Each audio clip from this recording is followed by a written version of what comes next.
Hi. On today's episode, we're talking to Edmund Chien, who is a Canadian private equity and investment advisor. He is very involved in the apartment space, and he's a coach and a mentor to a lot of other fundraisers and apartment syndicators. So he has some really interesting perspectives on the stock market and real estate. As you know, I'm a stock market hater, and he is not quite as much. He definitely believes, almost like a food group kind of thing, that everyone should have some stocks in their portfolio and that it's part of a healthy investment strategy. But he does talk about some of the advantages in real estate, in particular how leverage is easy in real estate. Leverage will make your returns look better. They are better. But obviously your risk is a little bit higher when you're leveraged. But then what he talks about is, in particular, just looking at what the banks are buying. And he points out that banks generally don't invest in stocks. They are instead investing in real estate. It's very easy to get a loan where you can have a lender be your 80% partner on buying real estate. But you can't do that with stocks, because I think banks acknowledge the risks that go along with that, and that they're not interested in putting their money in the stock market. But they'll sell you stocks all day long and collect fees on that. So very interesting talk with Edmund. I hope you take a lot from it, and thanks for tuning in. All right, Edmund. Well, thank you so much for joining us today. I really appreciate you taking the time out of your day to sit with me and talk about what else is out there other than just the stock market. And so, if you wouldn't mind just introducing yourself, telling us a little bit about your background, your experience, and we'll get into some more of the nitty gritty after we go forward. Sounds good. And it's a pleasure being here, Alex. My name's Edmund Chien. I'm born and raised in Toronto. I spent about 10 years in private equity, mainly focusing in on real estate investing for high net worth investors, or what we call in the industry accredited investors, which is essentially millionaire clients and above. I was also a licensed stockbroker at the time as well. So I've been an investment advisor. I spent a little bit of time dual license as well. So I had a life insurance license, which I utilized for tax effective estate transfers and wealth management and asset class management for high net worth clients. So that's pretty much me in a nutshell. I worked down in Bay Street here, what we call in Canada, what we call our Wall Street. So I worked on Bay Street for a number of years as well. Okay, awesome. Yeah, I think you'll really be able to talk to our audience. I think for me, the impetus of this show is essentially because I had an awesome opportunity. I had an investment opportunity, and it was my first time raising money. We just closed on it in January 2021, and it was my first time raising money. And it was hard. A lot of people didn't know what I was talking about. A lot of people were afraid. A lot of people didn't trust that it was too good to be true, or whatever it was. But one person in particular told me, they're like, oh, no, I can't invest in that. I'm too busy investing for my retirement in the stock market. And it just kind of hit me. I said, well, this is lower risk, higher reward. But, maybe you just didn't believe me. But why would you take an investment that has lower risk? That has higher risk, lower reward, when you have the alternative, the option to invest in something like this? And I think the reason is just because people maybe never heard of it. And so that kind of got me thinking, there's a whole world out there. And so partly selfishly, I want to know what else is out there too. I'm a big believer in real estate. I'm a local DC area real estate agent. So I believe in real estate. I've seen how it's been able to build wealth to some degree for me. Now I'm starting to jump into this investment side of it on a much bigger scale than I thought was possible.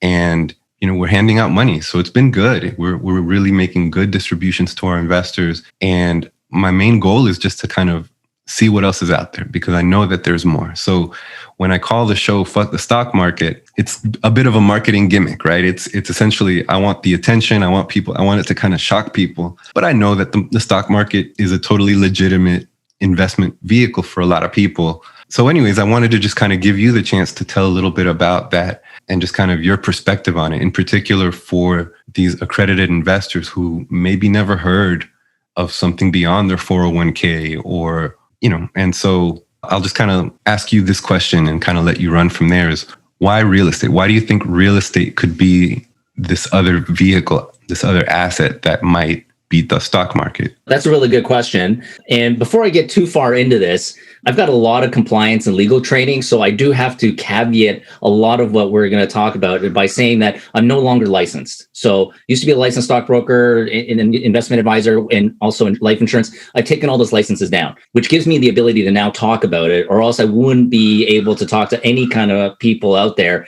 about investing. So I will be a little cautious about making specific recommendations because, I do not hold that license anymore. I'll give some overall kind of generic sort of advice. Part of it is that first off, I'm not a person that would say that one is going to be better than the other.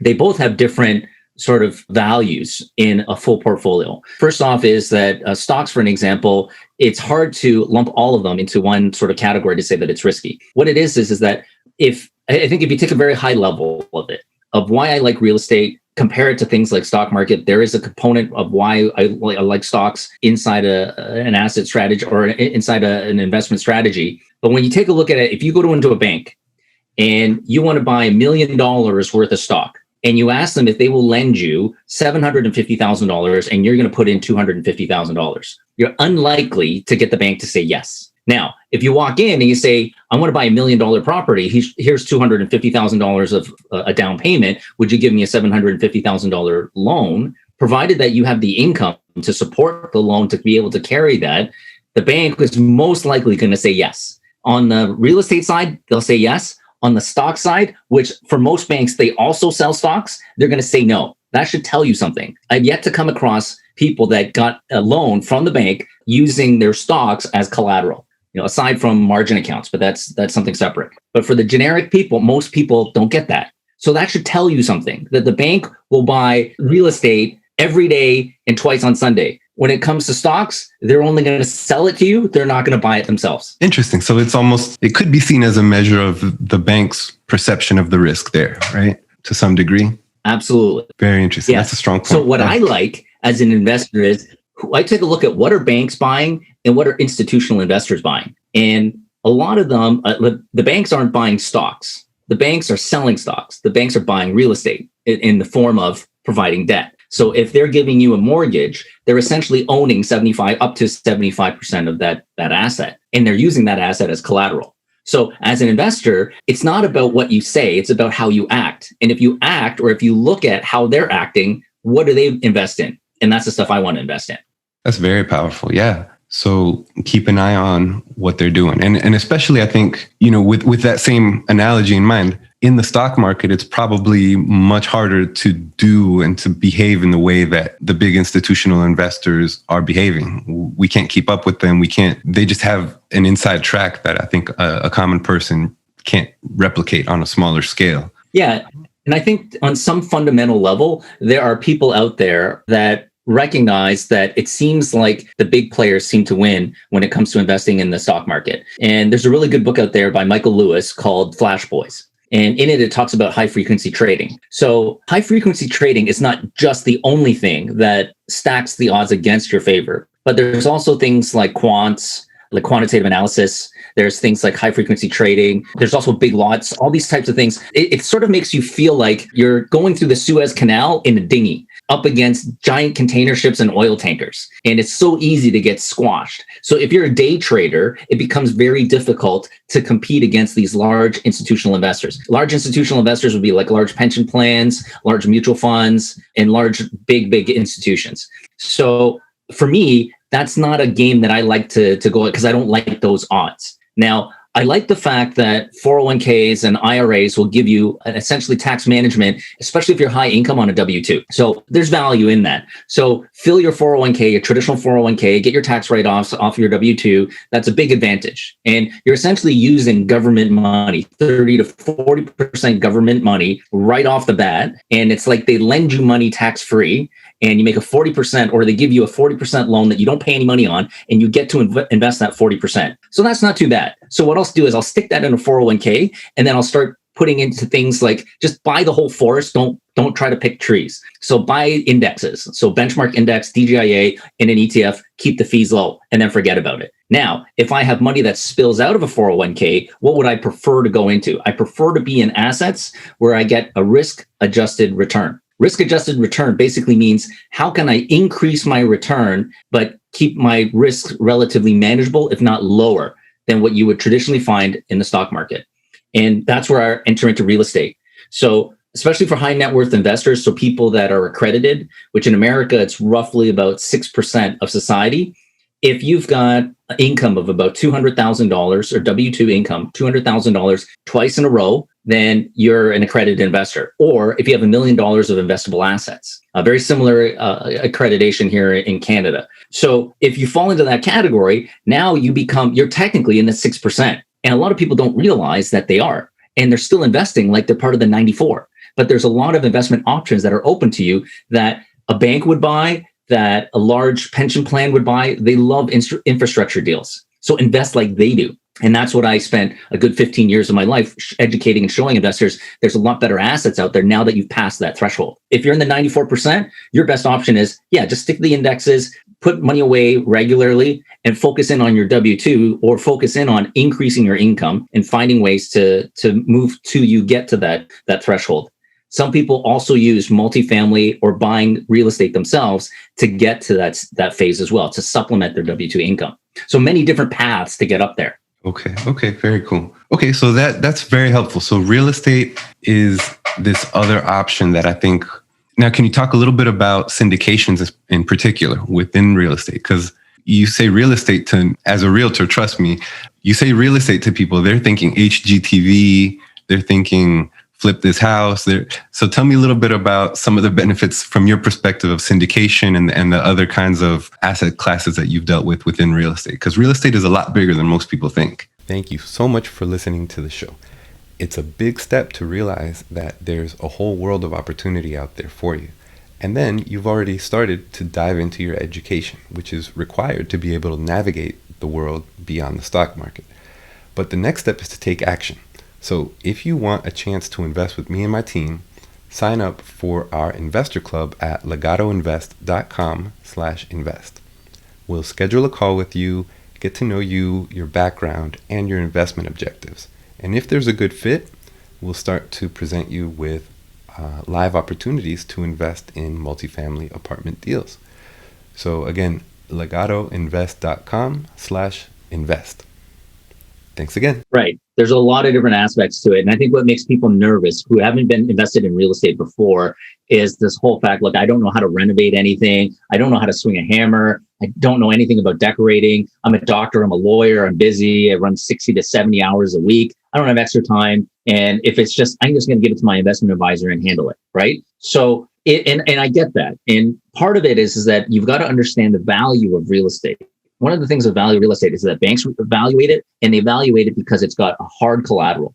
And bricks and wood will rarely go to zero, right? And as long as I have it leveraged properly. The next piece of it is that if I get into a real estate deal, I can start to get into bigger deals where I can syndicate it. And syndication, so if you've got people that with extra time, they've got a low-paying W-2, they got extra time that they can work in, so they basically have time for a part-time job, then it's okay to get into single homes. If you've got high income, so very little time, but you are starting to see the value of real estate because it's a hard asset, because people are saying that it's risk-adjusted returns, but you don't have the time to manage it, you can now get into a syndicated deal and become a limited partner. It's essentially, you hand it over to a general partner to manage the real estate for you. And instead of going and buying 3 or 4 different separate properties and hiring a property manager, you're essentially trying to run a separate company. But you can already get a turnkey one, or a general partner has already created that structure, what we call a real estate syndication. So that's kind of what I worked for in that real estate syndication, but I was handling the client relationship and investor relations. So basically what you're doing is that you're encouraging people to get into a real estate deal that is underwritten by somebody that's taken a look at a deal, and you commingle your